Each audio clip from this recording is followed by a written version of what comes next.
Hello and welcome to the Pinfall.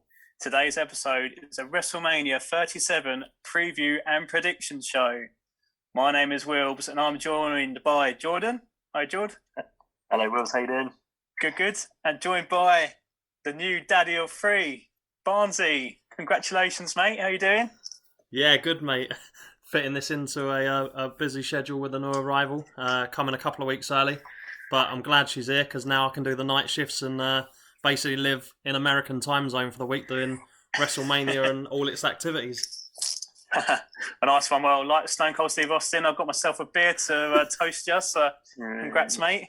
Cheers, and mate. Looking forward to today's show because, like I said, it's a preview and predictions for WrestleMania 37. It's going down on the 10th and 11th of April at Raymond James Stadium in Tampa, Florida. And they're actually planning on having fans. I think they're trying to get about 25,000 fans, I believe. So we've got 14 matches to preview, 7 matches over the 2 nights. So let's get straight into the main event, the match that we're all looking forward to. It's the triple threat match for the Universal Championship. We've got Roman Reigns champion against Edge, the Royal Rumble winner, and Daniel Bryan. When we was last on the pod, we just covered Fastlane and we weren't sure how this match was going to go, but now it's officially a triple threat match. Are you looking forward to it? Yeah, it was. Well, now we've got the confirmation of Bryan in it. It's for me, it's been very weird. It's been the best build to the Mania match this year, but it's the strangest one because it feels like Bryan shouldn't be in it at all. Because when you win the Rumble, you feel like you get a singles match. So it's left me well conflicted. But the build up to this has just been sensational, and they really made Bryan look amazing and strong and really feel like he should be in this main event, and just looking forward to it now. Edge is looking fierce, Reigns just doing what he normally does, and it's definitely just going to be an absolute blockbuster, this match. Yeah, the main event of night 2, like you just pretty much echo what you just said. It's just unbelievable that the way this has been built. Just all the little things, just Reigns tapping at Fastlane, but then Edge interfering, Reigns retaining. It's pretty unpredictable on who's going to win, but I feel like it's exceptionally hard to predict most of the card because you feel like all of the champions are going to lose their belts. So you're like, one of them's surely going to retain, and I suppose from a prediction point of view, that's what makes it tough. But for this match, I just can't wait to see the 3 of them go in the ring.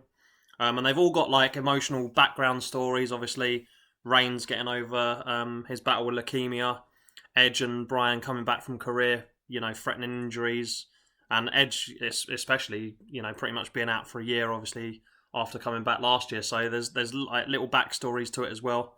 Like you say, it's just going to be like the matches they've been having singly between the 3 of them has been amazing. So having them all 3 of them in the ring at one time is going to be so good to watch. Yeah, what I've loved is these 3 guys are so good on the mic, and some of the promos have been amazing, especially Edge. I think sometimes you forget how good Edge is on the mic. But looking at this match, obviously Roman Reigns, he's definitely the heel. Daniel Bryan, the babyface. What do you think Edge is going in as? Because do you think it's going to get cheered or booed, or what do you think WWE want us to do? Well, I actually thought it was interesting this week because obviously at the moment in the Thunderdome there's no fans at all, and when Edge was cutting his promo, they were pumping in like small murmurings of like booings. So it was like they were trying to, get him almost to be a little bit like of, having maybe a mixed reaction, because I think he's obviously going to be a heavy fan favourite when the music hits on Sunday night. So I think WWE are just trying to mix it up a little bit, and obviously with no fans there, they are completely, determining how they want their acts to be. So yeah, I think Edge has been slightly built as a little bit of a heel, but I think the way that they built it, he's got every right, because like George said, when you win the Rumble, you want a one-on-one match at WrestleMania. And as Edge has pointed out, he beat Daniel Bryan in that match. He lasted 29 other guys because he obviously was in the first 2. And I feel like he should be fighting Roman, and that would be a blockbuster in itself. But the Daniel Bryan element, I wasn't really for it when it first come about, and now it's here. I'm loving it.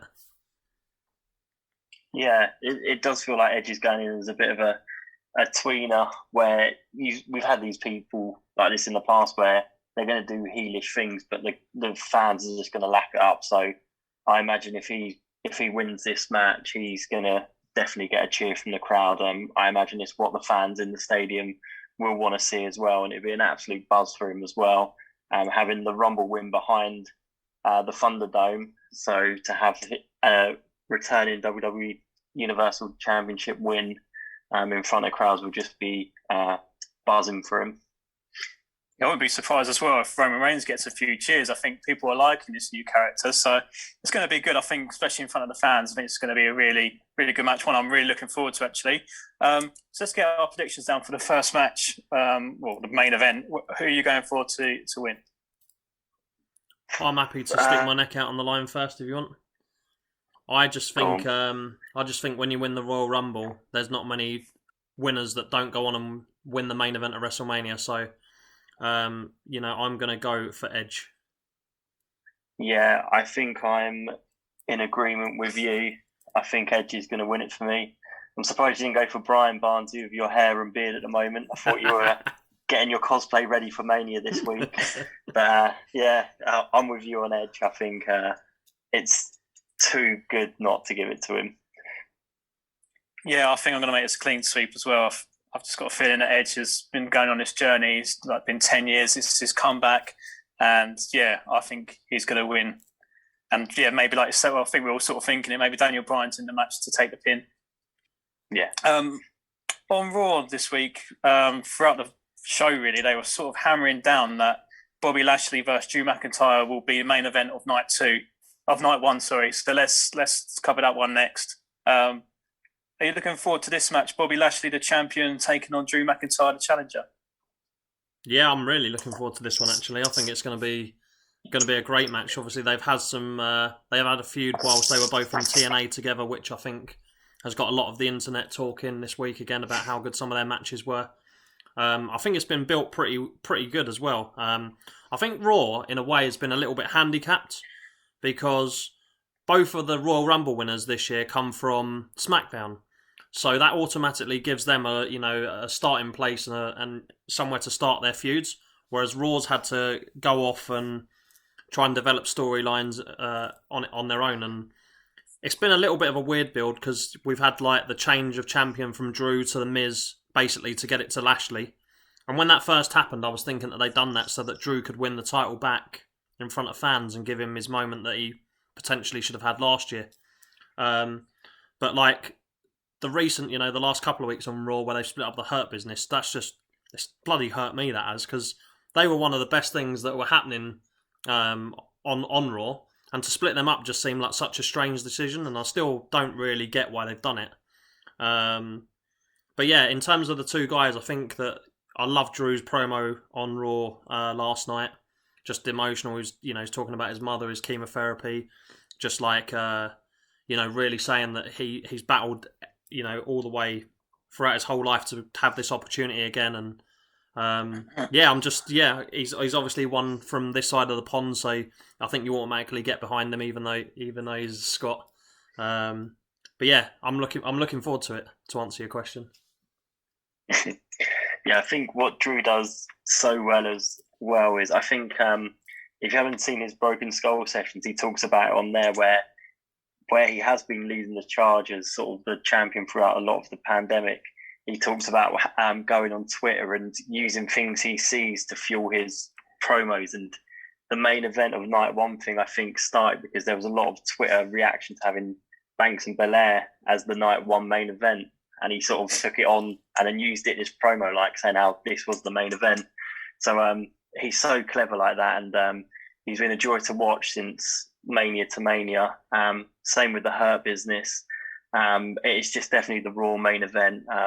Both main events for Raw and SmackDown on the men's side have just been hit on the money for me. And yeah, like you just said, it is absolutely gutting. The Hurt Business has been disbanded, but I feel like WWE didn't really know what they had at the time they built it, and I feel like we're going to get a bigger and better Hurt Business. I come post-Mania with a few more bigger names of people they really want to push, maybe like a Lee, Ricochet, whoever they feel like can take that next level. So there could be a few twists and turns in this main event for this match, but thoroughly looking forward to it. Yeah, I think it's going to be quite close to call because they've built Bobby Lashley really strongly now, and I think fans are sort of buying into it, and some might even want him to win. I think it could be quite a close call. Who do you think is going to win? Well, I think it just shows how far Lashley's come in the last year, because at last year's WrestleMania, I think he took the pinfall defeat to Aleister Black. So now to be main eventing potentially night one with McIntyre, and the year that McIntyre's had for Lashley, it just shows how well he's done with the Hurt Business really throughout the pandemic, and I'm glad he's been given his opportunity after 16 years. You know, he is a big guy. He's someone that Vince McMahon obviously loves, and he's got that body shape that he's just loved over the years. So I'm really torn with this one. I think this for me is harder to pick than the SmackDown main event on the men's side. So where I predicted Edge, but I want Roman Reigns, I think I'm going to predict Lashley for this match, but I want McIntyre to win. But I'm going to go Lashley. Ooh. I'm going to go Drew, and then this feud to continue to SummerSlam, where Lashley may get it back with a Hurt Business 2.0 behind him. Yeah, I'm going for Drew McIntyre as well. Not only do I think he'll win, I really want him to win as well, because I think I've said it before, I'm not the biggest Bobby Lashley fan, so I'd much rather see Drew McIntyre get it. And he deserves it as well, because he didn't get his WrestleMania sort of moment last year without any fans there. So I'm going for Drew. The next match we discuss is maybe the one that maybe we sort of wanted to be the main event of night one, but maybe due to the build-up, there's not much sort of heat on it at the moment. It's the Women's SmackDown Championship, where Sasha Banks, the champion, is taking on the Women's Royal Rumble winner, Bianca Belair. How do you stand on this match? Yeah, this feud sort of wound me up a little bit, because as soon as she won the Rumble, you were so excited, and there was pictures and sort of fan posts everywhere about how we want Belair and Banks, which we then got. And then they've sort of been tag teaming for months, and it felt like what should have been done at the Elimination Chamber was done at Fastlane, and it was just quite dragged out, and it just seemed weird. They didn't really know what to do with them, and it wound me up to the point where you've won the Rumble and you've picked who you're going to fight, and then all of a sudden you're pally with them. It's like Edge and Reigns, like just getting pally and taking down Daniel Bryan. It's just a bit strange to me. But that aside, the match should be amazing, and I feel like this Mania has the potential on the women's division side to almost set into a new era of women's wrestling, which I'm really excited about, as long as they sort of play it right, especially with like names not on the card. There's a real big chance for this new sort of phase of women's wrestling. So yeah, well excited for this match. Yeah, I think in the midst of all the tag team wrestling we saw, we forgot that we had Reginald part of the feud for a few weeks on SmackDown as well. And obviously now he's with Nia Jax, so it's just so weird, some of the storylines that have happened actually. But yeah, like you just echoed, I can't wait for this match. I think that these are two of the best women wrestlers in the world today. Belair obviously earning her opportunity, and you feel like this is a big chance for WWE now to elevate a new star, especially if like maybe Charlotte Flair could, you know, there's rumours of her leaving or, you know, not being on the card. It's big for her not to be there, and someone like Belair and Banks to now main event. So I hope that this match delivers what we expect, and for me, there's only one winner, so I can give you my prediction early for this one, Wilbs. I can only see Bianca Belair winning this one. I think this is one of the certainties of the night for me. Yeah, I mean, for me, I just wish this was going to main event night one, but I just feel the build hasn't been good enough for it to do so. But yeah, I think it's going to be a really good match, and I'm hoping, and I'm going to put my neck on line, I'm going to put Sasha Banks down to win. I think you said that her record at WrestleMania was really bad, and I just think this year, since she got the championship, she's held it longer than she ever has before. It'd be nice now she gets to win at WrestleMania in a high-profile match. So I'm going for Sasha Banks. Yeah, I think there was a tweet that went around. I think Eva Marie's won more Mania matches than Sasha Banks, which is outrageous. So yeah, I mean, I'm with Matt. I think Belair wins this, but I wouldn't be shocked if they give Banks her first Mania victory, especially in a big match. And she's always had that moniker where, especially with that feud with Flair, where she won it on Raw, lost it on a pay-per-view, and it seemed to be that sequence. It'd be quite nice if she got a big Mania moment and a Mania win. But for me, I think Bianca Belair wins this. Okay, so let's turn our attention to the Raw Women's Championship. We've got Asuka, the champion, taking on Rhea Ripley. This match has only really been sort of made a couple of weeks ago. It's been a very short build, and they had 1 week sort of to get it over the line this week on Raw. So what did they do? Made them tag team against the tag team champions. Because what else are you going to do with two? What else are you going to do with two women to promote a match? Again, it's been poor. I feel bad for them because this match is really mouth-watering. I'm really looking forward to this match.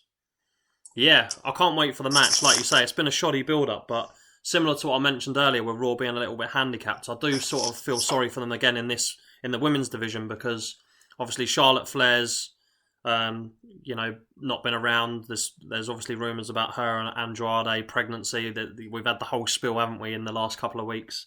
So no one's really sure what's going on with her. Obviously, Asuka's been the champion, but her defence of this title run has been pretty insignificant. She's not really had any main feuds.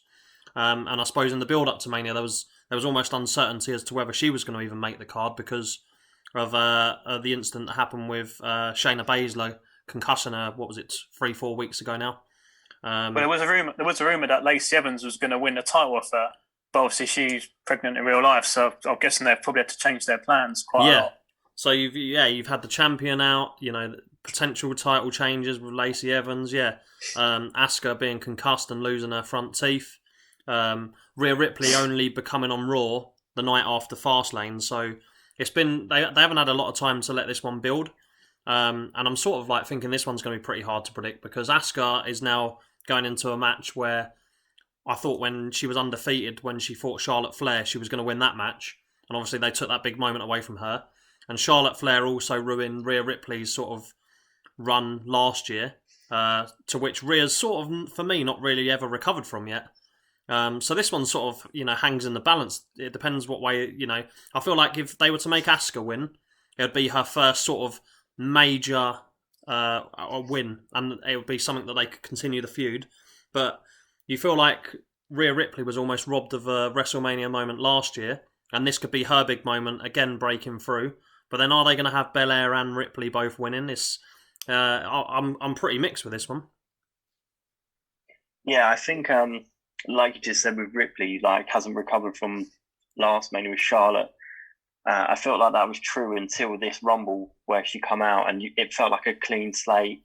She goes to the final two, and then I just think, regardless of what else happened on Raw with the women's, they just left it too late to bring her up. After that Rumble, been in the last two, you feel like, God, she's coming up immediately. She took Bliss out in seconds. And so there was quite a lot of things she did in that Rumble with Raw superstars. So, yeah, they just left her too late to come up to build any sort of feud. But these two will just put on a sensational match. They're just both amazing wrestlers. And like I said, during the Banks Belair preview, this is sort of the dawning of a new era in women's wrestling. And I feel you've got to give Ripley the belt along with Belair and just let them lead this. It's almost like the post for horsewomen. This is like that moment now. It feels like with not that Banks, Bayley, Becky Lynch and Charlotte will be forgotten. They'll still be around, but it just feels like we're at a new stage now where we're going to have some more top main eventing women coming through. And for me, Ripley wins alongside Belair, and we go into this new age of women's wrestling. Yeah, I'm going for Rhea Ripley as well. I think that the Raw Women's Championship needs a new winner, someone new to hold the belt, and I think Rhea Ripley will be a very good shout for it. So I'm going for her. Yeah, just for my prediction then, I saw a sort of half-quarter tweet earlier that Rhea Ripley's being sung to the ring, and that there's a little bit of a curse with people that get sung to the ring. They don't really have a very good record of winning their matches. Think of Ronda Rousey from a couple of years ago being sung to the ring. Triple H with Motorhead a couple of times has lost. There was a few others that I saw. and maybe it's going to be Rhea Ripley to break the curse and pick up the victory. So I think we'll go for a clean sweep, and I had Ripley down to win as well. So I'll stick with her. Shawn Michaels got sung out when he lost to Austin. That was another one. There's quite a few. Yeah, I saw a tweet, and there was, when they go, there's a thread. There was at least 10 or 11. Okay, well, the next match we can look at is probably the match that's had the longest build. It's The Fiend versus Randy Orton. So this has been building up for such a long time, even before TLC when The Fiend got set alight. Have you enjoyed this sort of build up to this match? I mean, like I said, it's been going on for a while. Does it seem fresh for you? It feels like one of those. I do enjoy The Fiend and the stories and that, but it feels like they're both sort of stuck in a merry-go-round where it's like, if they haven't got anything for Randy to do, they bring him to The Fiend and sort of go round and round. But I am excited for it. It feels like this is the big ending of it. There's sort of been those teasers of Bliss saying we're going to kill the Legend Killer, and Orton saying similar things about The Fiend. But for me, I feel like this match is going to have a lot of twists and turns in it. I can see some people coming out or coming back. Like, I just feel this isn't just going to be a straightforward match, and that's what intrigues me, I think, the most. And I don't know if this match will be hampered by having a crowd and having to do a live match, as in the Mania last year. Bray's at his best when it's sort of all pre-recorded, and the thing he did with Cena was incredible, and that's taken away now with a crowd and having a live match. And sometimes it's hard for a character like The Fiend to have a straight match like that. But I'm more intrigued than excited about this match. Yeah, I think you hit the nail on the head there. I'm intrigued by this match because you just don't really know what's ever going to happen when you get The Fiend. I mean, you have a vague idea with him being around now for a couple of years, but he always feels like he brings something new to it. Sometimes not always good, but you never know what to expect. And I suppose with this feud, it's like one of the matches on the card where there is some long-term storyline book into it. It goes back a good few years, so it's quite nice that hopefully this is going to be the end of the feud at Mania. I'm not too sure what both of them are going to do after, but yeah, I'm looking forward to it, seeing what they're both going to do, and yeah, see what happens. Yeah, I haven't hated the build-up. I'm just now ready for them to sort of have the blow-off match really now. So I'll be happy to see this one sort of come to a conclusion. And I'm going to go for The Fiend to win. I can't see Randy Orton winning this at all, so I'll go for The Fiend. I was going to predict there's going to be a massive. This match will have the most shocking Mania moment, I think. Things like when Edge and Cactus Jack went through the fire table on fire, that sort of moment. And I'm actually going to go for Randy. I feel like we might get another re-characterization of The Fiend after this, kill him off again, and then come back as something else. So I'm gonna rock the boat and go for Randy. Wow, I think that's going to be the boldest prediction of the podcast. I honestly thought this was the one where we're all going to pick The Fiend because it's just the way it's been built, and yeah, obviously I'm going to go with The Fiend. I'd imagine Alexa Bliss is going to have some sort of involvement, and I just think that within this feud, she's had such a major part and played such a great character in it. You think the Fiend's barely been on Raw, but you'd think he's been on it every week just because how she's been delivering, her part of the storyline. And yeah, I've really enjoyed the build from her point of view as well. So yeah, Fiend for me. Okay, one match I'm really looking forward to on night one I think could really steal the show, is Seth Rollins versus Cesaro. Two of the absolute best in the ring. I bet you guys are looking forward to this one as well. Yeah, build's been great. Two great wrestlers. They're going to steal the show. This is for me probably, like you just said, match of the night on night one, and I just can't wait for it. I'm wondering if Cesaro's going to break the record for the most swings. Is he going to hit 37 for the Mania? I think it's I'm just looking for fireworks in this match. I just think it's going to be absolutely brilliant. I'm wondering what Seth Rollins is going to wear on the night. His drip attire has just been so good in the build up. And yeah, mouth-watering prospect. It feels like Cesaro is really getting that big push and having these two fight, you know, we've seen Rollins fight Nakamura on SmackDown and at Fastlane, and they were both just such excellent matches, and I just think they deliver again on the biggest show of them all. Yeah, you must have some good notes on Seth suits to have as your wedding suit. You know, he's giving you a lot of good ideas. That big purple number this Saturday, Friday just gone was big. And Corey Graves was getting involved. Yeah. But this feels like, it really feels, I'm a massive Cesaro fan, and this match just makes me nervous because it feels like it's his make or break. It's almost like he's been given this opportunity and it's like, this match has to deliver for him. So I'm just praying more than anything that they just hit everything so well. I can't imagine it not being, because they're both just so flawless in the ring. And hopefully, heart overhead, Seth's going to take the defeat for Cesaro just to help really elevate him and give him that big name win. So yeah, I'm excited. There's 2 non-title single matches this Mania card, and I'm thoroughly looking forward to both of them. So yeah, hopefully this is just what we expect to be delivered. Yeah, I hope this is the sort of match where it doesn't really matter who wins. They both just come out looking like proper big stars, which they are already. Yeah, because it feels like Seth took the defeat last year for Owen, so it'd be weird if he takes 2 defeats in a row. So I'm hoping if he is going to win, that the match is so good they respect Cesaro and they keep him hanging around. But I feel Cesaro needs the win more. But yeah, just thoroughly looking forward to it. Yeah, because of Seth Rollins sort of taking a defeat to Kevin Owens last year, I've got him down to win this one. But I'd be happy with whoever wins. I'm just looking forward to it. I think it's going to be a really good match. But for the predictions, I'm going to say Seth Rollins. I'll also go Cesaro, and I think my big prediction for the year is that Cesaro will be world champion at some point. I think this is going to be the match that could propel him. I'm hoping after this he can go on and win the King of the Ring and then build nicely to take the title at SummerSlam. That's my long-term personal plan for him. And I hope that WWE can do something along them lines, because he is someone I'd just love to be the WWE champion. So yeah, let's just hope Cesaro wins this match first and foremost.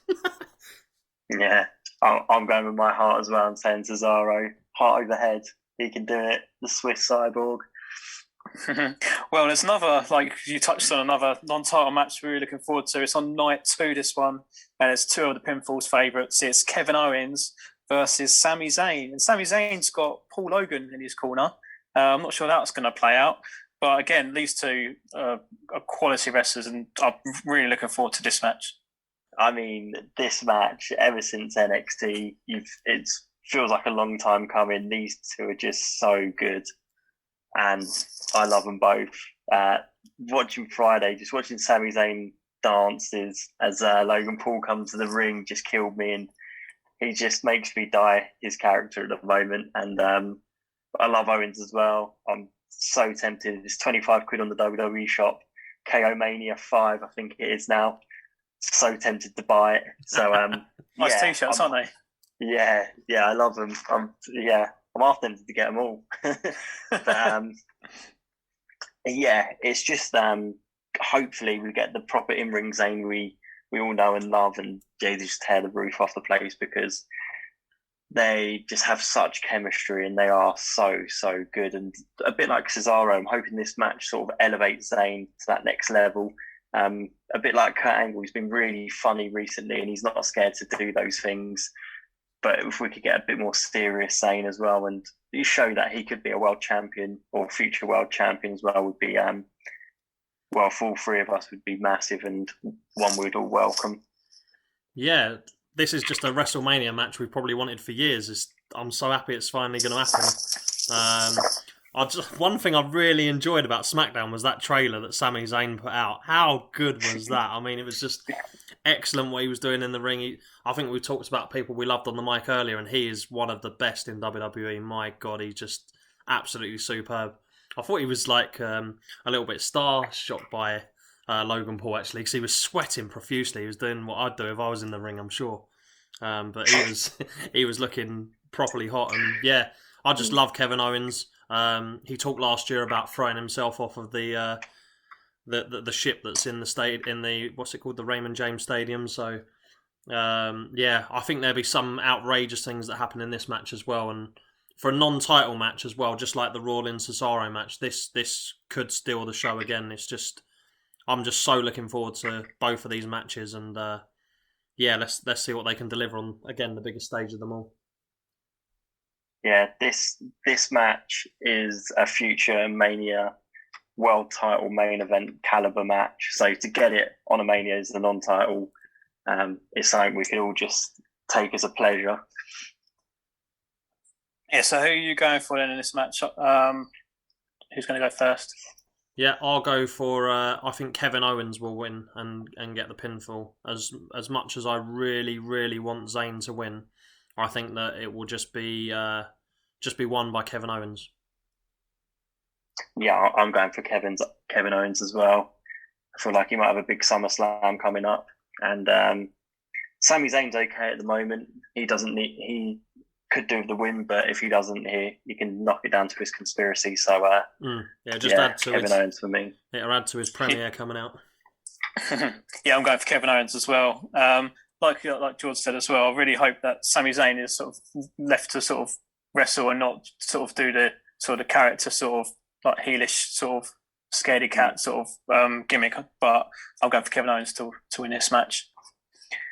Okay, let's look at another match. Let's look at the United States Championship, which is going to be on night 2. We've got Riddle, the champion, taking on Sheamus. It's been a bit of a strange one. It's sort of put this together sort of over the last couple of weeks again, this one. Who can you see coming up on top of this one?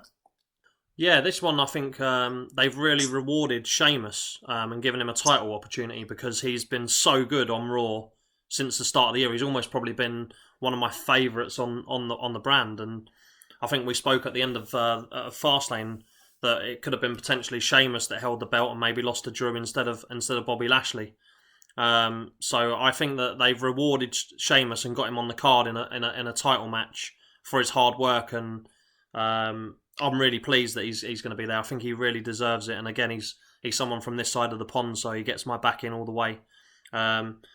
I think for Matt Riddle, or Riddle as we now call him, he's I don't know, since this Speaking Out campaign, I just can't seem to get my head around him. I think his character's so weird, and they just keep promoting like him being spaced out and on drugs all the time. Like I don't know. I don't really like the angle that they work with him. Like last week's show, he was obviously in a couple of scenes backstage, and they're trying to get him to have a little bit of a comedy side. And I still don't know whether that bit where he forgot his words in the promo with Asuka was meant to happen, or whether that was part of the script. I'm not too sure, but I don't really think I'm looking forward to this one.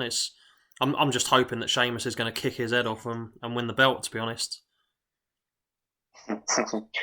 Yeah, I mean, I'm with you. I can't really get behind Riddle, just for the reasons you said. He's quite spacey, and just not for me. And like you just said there, hopefully Sheamus will just knock his head off and take the US title belt, because he's been excellent recently, and thoroughly deserves a big Mania win.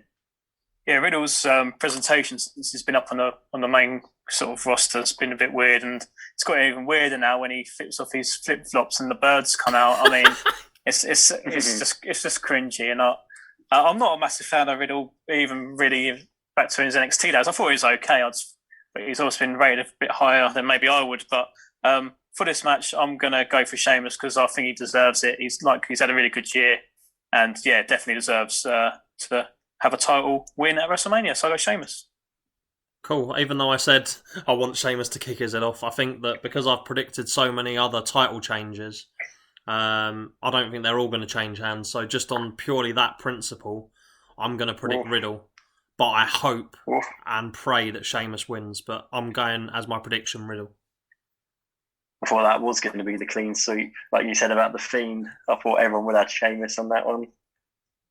Okay, the next match we will look at is the Raw Tag Team titles. We've got the New Day, the champions, taking on AJ Styles and Omos. This will be Omos's in-ring debut. And I believe AJ Styles will get the Grand Slam, will he, if he wins this match? Yeah. So yeah, looking forward to this match. Maybe it's not the match that we wanted AJ Styles to have at WrestleMania, but still, we don't really know what Omos is going to be like, but the other three are really good in the ring, so should be a decent match. Was AJ not tag champions with Chris Jericho as Y2AJ, or did they just tag for a bit and not go as tag champs? I can't remember. The pinfall will get back to you. Pinfall get back to you. I was going to ask my mate Wiki. But yeah, this match is sort of a bit thrown together. I'm not really too invested in it. It's always good to see AJ Styles in the ring. It felt like this year he might have just had another big match, maybe like a Triple H or a sort of an opponent he would have liked, but it hasn't worked out that way. Seems like the story of this is more for him and Omos maybe splitting, as they keep teasing on a couple of Raws where I think New Day was asking AJ questions about Omos. He was getting them all wrong and sort of getting to that tease. But similar to the Fiend Orton match, I'm intrigued just to see what Omos is like in the ring. Big debut on the biggest stage, so be very interesting to see what he can do. But I think it'd be an okay match, but I'm not too invested in this one. Yeah, completely agree. I think AJ's had to do a lot of the work in the build up to this, because obviously they don't want Omos to be too hands on going into the match and save what he's going to display until WrestleMania. So AJ's had to do a lot of the work. I mean, I think I saw someone say on Twitter that he'd lost 3 weeks in a row because of these stupid game shows, and this week he did actually get pinned to Xavier Woods. And one thing that really cracked me up was when Kofi Kingston lobbed the microphone at Omos, and I can't remember what commentator it was, but they were like, "Oh my god, Omos is unflustered. It's like he's just walking through the microphone." I'm like, "Mate, it's a microphone." Like, yeah, it really tickled me when that happened on Raw. But yeah, I was excited for this match until I saw Omos try and get into the ring quickly about 3 or 4 weeks ago on Raw. I think it was just, or it might have just been after Fastlane, but I don't think he's going to be very athletic. I definitely don't think he's going to be the Pat McAfee of 2020. So I'm sort of like, as this match gets closer and approaches, I'm worried about this match. But yeah, like you say, it's good that AJ is going to be in it, and obviously the New Day are excellent as a tag team. But yeah, I think all eyes are going to be on Omos, and he's only 24, so there's big pressure on him. He's only 24. Yeah. And his first name is Jordan. Well, AJ Styles and Jericho weren't the tag team champs. They had a match against the New Day, believe it or not, and lost. And then that's what made the AJ Jericho feud start. So yeah, I couldn't remember if they won it or they just split too early. And I think a lot of people wanted them to win it. So let's get some predictions down on paper for this match. Who are you going for on this? New Day for me, and I think AJ Omos split. Wow. I'm going to go for AJ and Omos to win. I think that in his first match, they're just going to make him... They make AJ do the majority of the ring work, and then he'll come in and probably do a little... Well, I'll say a big choke slam or some sort of move like that, and then pick up the win. So I'll go AJ and Omos. Yeah, I'm going to go AJ and Omos as well. I just think it was probably one of the first matches that got announced for this year's WrestleMania. And AJ Styles said he wanted the tag team champions. So, I'm going to go for AJ Styles. The next match we will talk about is the Intercontinental Championship. This will be defended in a Nigerian drum fight, if anyone knows what that is. And it's between Big E, the champion, and Apollo Crews. I mean, it feels like another gimmick just to have a gimmick name to it. But I mean, it should be a good match. Both of them are great in ring, both super physical and quick, and it should lead to a good match. But I don't think we're going to get too many surprises here. Usually, if it's the match gimmick's named after your heritage or culture, you tend to lose it, or if this is your background match. So I think Big E retains here. But I've quite enjoyed this feud. I don't think we need the Apollo accent anymore. But other than that, yeah, it's been a good feud, and I guess this will be the big blowout match. Yeah, I was completely convinced that we were going to get a title change in this match until they announced that there was going to be a stipulation in it and that it was going to be in favour of Apollo. So now I've completely changed my opinion and think that Big E will definitely retain, and I think it's because I think that there's going to be so many other title changes. They're going to keep maybe the IC and the belts in the middle of the card retained. So yeah, they've had a few matches now on pay-per-view and on SmackDown, and I don't know what more we can see really. So I don't know. I'm not really that excited by this one at all, and I hope that Big E comes out and gets the victory. So I'm going to predict him as well. Yeah, I'm going to be different, and I'm going to go for Apollo Crews. Like you said, there's been so many matches between these two, and Apollo Crews has lost every single one. I just think they've given him a new gimmick, and just to sort of keep it going and give him some momentum, I think he could do with a win against Big E and to get the Intercontinental Championship. So I'm going to go for Apollo Crews. The next match, it's changed since, on Monday Night Raw. Originally it was going to be Bad Bunny versus The Miz, but due to what happened on Raw, they've now made it a tag team match. So we've got Bad Bunny and Damian Priest taking on Miz and Morrison. Are you looking forward to this one? I'm actually intrigued a little bit by Bad Bunny, actually. I've seen a few bits on social media saying that he might be the real deal. It's obviously yet to be seen. He's obviously a global superstar. That car he drove to the arena on Raw was just absolutely beautiful. So if he can display any sort of in-ring talent, and maybe he could be the Pat McAfee of 2020 and be the celebrity star of 2021. Because he's been hanging around with Priest pretty much for the whole year, and it's nice now. I wasn't a fan of it being announced as a singles match. Actually, I'm glad that Priest is going to get an opportunity, and I think we mentioned that John Morrison's one of the best in the company as well. So delighted that the four of them are actually going to get to go at it. I think as well it just takes a little bit of pressure off of Bad Bunny by having a tag partner, and that he can, he's obviously going to have a big adrenaline rush. There's going to be fans there. He's going to get time out in the ring now and let Priest and the professionals take over. So I think it definitely adds a new element now that it's a tag match, and I'm more excited that it's a tag match than when it was just a one-on-one match with a Miz. Yeah, I think it was probably the worst kept secret that this would turn tag, because otherwise what was the point of Priest ever getting called up? But yeah, I feel with Bad Bunny, I see there's loads of pictures of him back in the day, just as a massive wrestling fan, going to the shows and meeting the superstars, and just loads of pictures of him. And I have seen that apparently he's taken it very seriously, his training and in-ring work, which is, massive respect to him, because he is a massive superstar as a sort of performer. So he could just turn up, not learn anything, and, do whatever happens. So yeah, big respect that he's coming in and sort of appreciating the art and learning it and trying to give it the best account he can. So yeah, it's just one of those like celebrity sort of matches. It gets more eyes on WWE. So I imagine there's no surprise we're all going to predict Bad Bunny to take a win here. So yeah, it should be just a good match. Some comedic elements to it. Morrison and Miz are great for that sort of stuff. So yeah, it should be a nice little breakup of the whole card of that night. Yeah, they've been building up to it as well since probably the Royal Rumble. So it's good. It's got a bit of a payoff at WrestleMania. Yeah, I'm going to go Bad Bunny and Damian Priest as well for the celebrity factor. Yep. Clean sweep for this one. I think the hardest thing to predict with this match is who's going to take the pinfall. Are they going to make The Miz take the pin after being WWE champion like a month ago, or is John Morrison now been added to the match so that he takes the pin? But either way, it's definitely going to be a Bad Bunny and Priest win. And yeah, let's see what Bad Bunny's got. Okay, next match we can talk about is scheduled for night one. Is the steel cage match between Braun Strowman and Shane McMahon.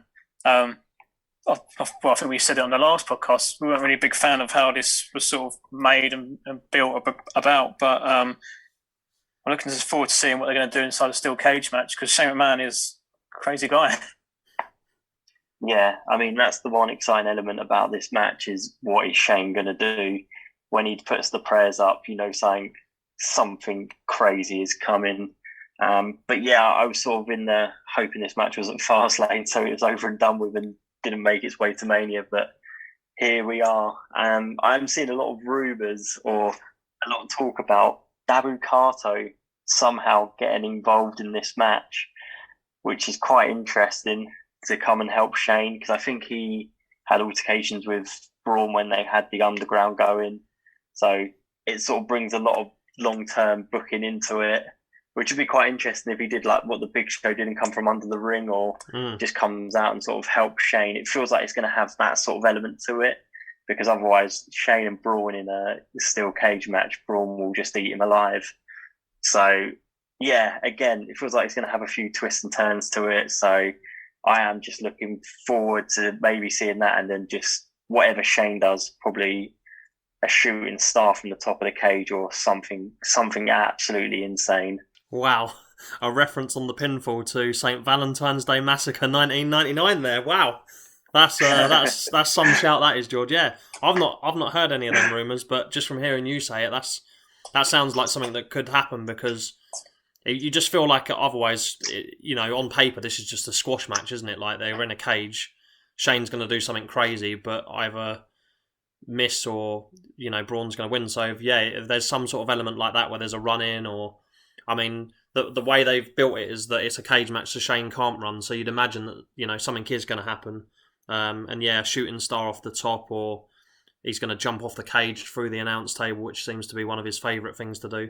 Or maybe even a coast to coast from the top of the cage. Maybe, I don't know, is what they can do. But Shane, like you said, is one crazy guy, and when he does the praying, the signal, you do sort of look up at the TV and you are excited. So yeah, let's see what happens with this. But in terms of prediction, I think I will go Strowman, because I think Strowman has to win.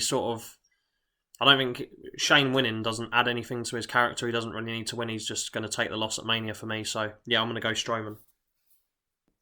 Cool. I'm going to go Shane, but that classic way where Strowman will throw him over the cage, or it'd be like he falls off and hits the ground first, so it's like a win but not a win. That's how I predict this will end.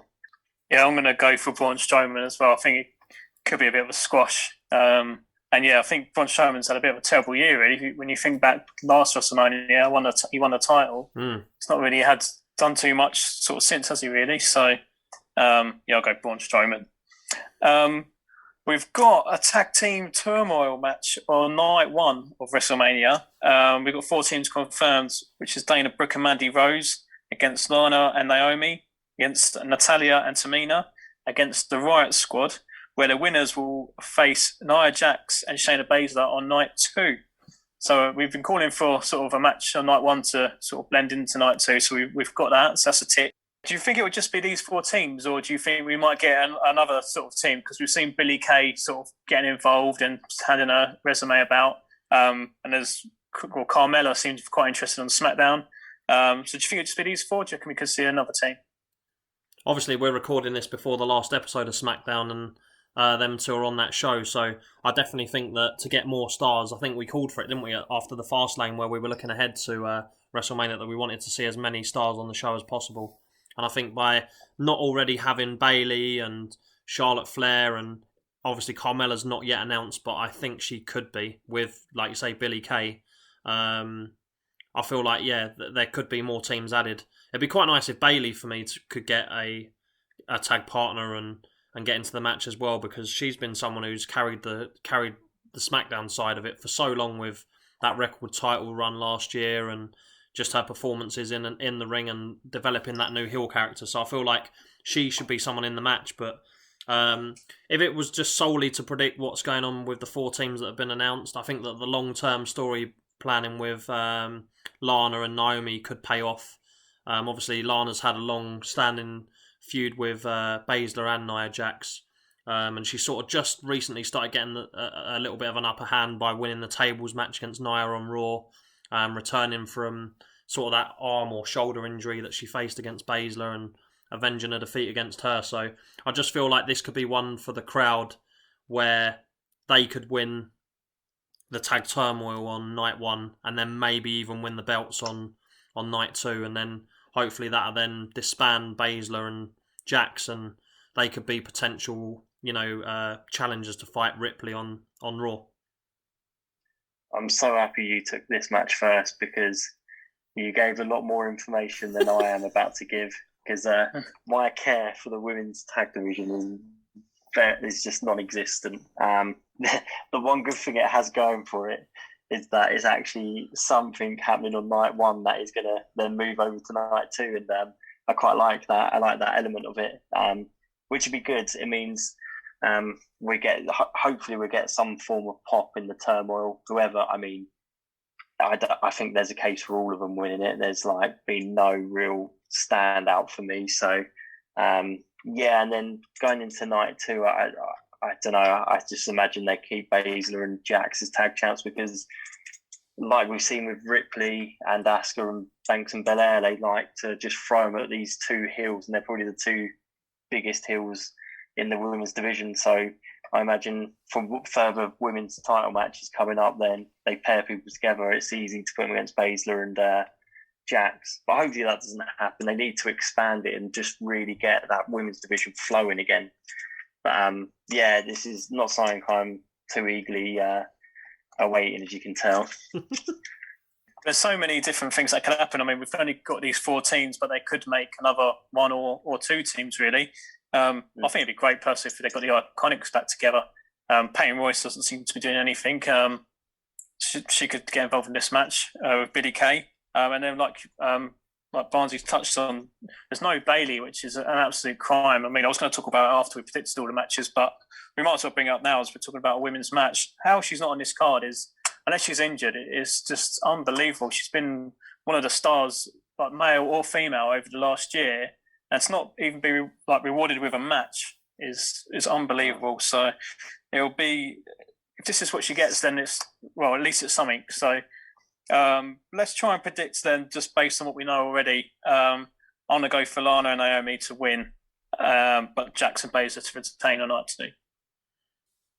I was going to go for what Will said, but then have Lana and Naomi win the tag titles. It feels like we've been edging ever closer to Lana getting that one over Jackson Baszler. Maybe this is the big one that we get to a pop, which would be quite nice. But bringing back the Iconics would massively interest me more in this women's division. That'd be an interesting little part of the match if they bring them back. But I'll go with what I sort of said in my opening of this match. I'll go for Naomi and Lana to win on night 1 and then to win the belts on night 2. Okay. Well, that's all the matches we've sort of previewed now. Just to touch on it then, there are still some sort of wrestlers who haven't got a match. You sort of said Bayley. There's also Charlotte hasn't got a match either. Carmella. And also the SmackDown Tag Team Championship match is going to be on this week's SmackDown, along with the Andre the Giant Battle Royal. Where do you stand on this? Do you think this deserves to be on the card? It seems a bit harsh on the actual wrestlers who aren't going to be involved. Yes, I feel very sorry for the wrestlers because it was a bit of a kick in the teeth that they're not on a Mania night. But then, as a fan's perspective, to have the kickoff show on SmackDown just means there's going to be a few less hours of watching Mania Night 1, which, where we watch in the UK is lovely if they've taken an extra sort of hour and a half away from us and put it on a SmackDown. So from a fan's perspective, I'm not too mad at it. But yeah, if you're a wrestler, you're kicking your teeth in, and this is the show of shows and you want to be on it. But then I've always thought, if Mania is your pay-per-view, which is on that pedestal above the others, and if you haven't got a good feud or there's nothing really going on for a certain title time, it shouldn't just be on the card. I feel like Mania, everything should just be so ironed out and built big, and if it's not done by a certain amount of time, you just bin it off if it's not going to be where you want it to be. So a little bit indifferent. I feel sorry for the wrestlers, but as a fan, just those less hours of kickoff show, I'm all for. Yes, it's not only being on the WrestleMania card, obviously, because at WrestleMania they're going to have fans, so now they're going to be having these matches in the Thunderdome for the last time, and no fan participation. So I feel a little bit sorry for them, but at the same time, when was the last time the SmackDown belts were defended on a pay-per-view? I don't think since Rude and Ziggler have had the belts, they've actually defended the titles at all, have they? They seem to have had them for 2 or 3 months now and barely had to defend them. So I don't know if one of them's been injured or had COVID or whatever. But yeah, there's been no real build up for me for this match. I'm glad it's on SmackDown. It's just, yeah, I don't really, like you just said about the women's SmackDown tag, I literally couldn't care about this for me, to be honest. But the thing is, they've got 14 matches, 7 on each night. I guess if they give each one half hour, the card's going to be about 3.5 hours. So I guess that's probably what they want to aim for, isn't it? So obviously we've gone through the matches now, made our predictions. What's your excitement levels for this WrestleMania, would you say, at this moment in time? With each day, it's growing more and more. If you asked me this just after Fastlane, I'd have been like, oh, they haven't really built too much. And I was feeling that it felt a bit lackluster. But with each day approaches, I am more and more excited. I think there's a lot more matches that have been put on now that just really whet my appetite, like Rollins, Cesaro, Zayn Owens, both world title fights, even the women's fights. Like every match just feels so anything could happen, and that's what you want from a pay-per-view. You don't want too much prediction, which is lovely, and it could go either way. So yeah, it's grown with each day as we get closer, and absolutely buzzing for the weekend. Yeah, I'm in agreement. I think the closer it's getting, the more excited I'm getting. I'm buzzing for the Hall of Fame, the NXT takeover. It's just the whole lot of it. I just can't wait for it now. And I feel like they've added. It feels like night 2's a little bit more prestigious just because they've got 5 title matches that night, and I think on night 1 there's 3. So I think night 1 just whets the appetite, gets you going. There'll be some, don't get me wrong, unbelievable wrestling on both nights, but I think I'm looking forward to night 2 more just from looking at the card. And yeah, I'm actually really excited. Obviously on my paternity leave now, so I've got the whole week off to enjoy as much of it as I can see.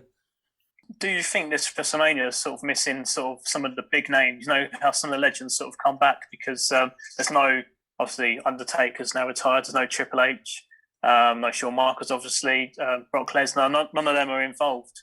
A little stat for you, because I know you love a stat, Barnsley. This is the first WrestleMania that neither Shawn Michaels, Triple H, or Undertaker would have competed at since WrestleMania 4. Wow. So since then, at least one of them has been on the card. So do you think it's sort of missing some sort of legendary star power, would you say, or are you happy with how it's looking?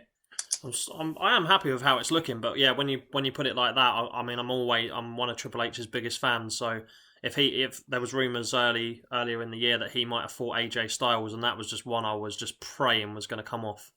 But then you think about Shawn Michaels' last match in a wrestling ring when he was in Saudi, and I think he'd just want us to gloss over it because it was obviously an absolute shambles of a match. So yeah, not so much him, and I think The Undertaker, we spoke about it when he went off in the last ride, and just that documentary and the fitting end cinematic match with AJ Styles. I'm sort of glad that he's not come back and having a match. So in a way, I'm glad that, you know, the only one I'd want to see out of them 3 that you mentioned there's probably Triple H. But yeah, I do feel like Brock Lesnar would have added something to it. Maybe even Ronda Rousey if she was about. I think, you know, Becky Lynch being off having a baby's, you know, a big loss to the women's division as well. But you know, this is a time and a place at WrestleMania where new stars are born, and yeah, it gives, you know, I think there's going to be a lot of changing of the guard in a way where we're moving forward. It's like from our childhood now, a lot of the Hall of Famers that are going in this year, like Kane, Rob Van Dam, they're all wrestlers that we grew up watching and loved. And now you sort of feel like you're going to that next. It's like where we're having kids in our life. You're moving up a generation, and now I just feel like, yeah, this is the chance for new stars to be born. Yeah, I think as a build for a card, it's not probably been WWE's best build up. But I remember back in, I think it's WrestleMania 31, where me and Barnsley went to a party up in London to watch it, and the people weren't really that excited. They were saying the build hadn't been that good, and it ended up being one of the best WrestleManias, WrestleMania 31. So it always shows you just don't know really how they're going to deliver really on the night. And on the paper, there are some really good matches. And like you said, we've all just made our predictions now, and there's not many we've all agreed on really, under half. So I think unpredictable wrestling is what we want to see. Mm. Brilliant. And well, go on. I was just going to say, and having the crowd back will just add that extra element, especially for like the wrestlers in such a sport or show where crowd involvement is massive. It'll make them just 10% better than probably they've been in the Thunderdome. Yeah, I'm looking forward to see how they're going to do the fans, because like they're going to have to keep them in their sort of own pods or sort of area. I mean, obviously it's a big stadium, but I'm wondering how it's going to look really. So I'm very intrigued by that, and also the set as well, because also WrestleMania, I just love how they do like the big settings, and I hope it's going to look really good this year. Yeah, you'd imagine it's probably going to be what they prepared for last year. So we'll see what they deliver. But yeah, I'm really excited now. Well, that's it then for the preview and predictions podcast today. Thank you very much for listening. Hopefully you are excited for WrestleMania. We will be back with more podcasts this week. We're going to look back at NXT TakeOver, Stand and Deliver, and also we'll be back reviewing WrestleMania 37. Thank you very much for listening. Hope you enjoy WrestleMania. Enjoy all the week. I've been Wilbs, Barnsey and Jordan. Thank you very much for listening. Ring the bell.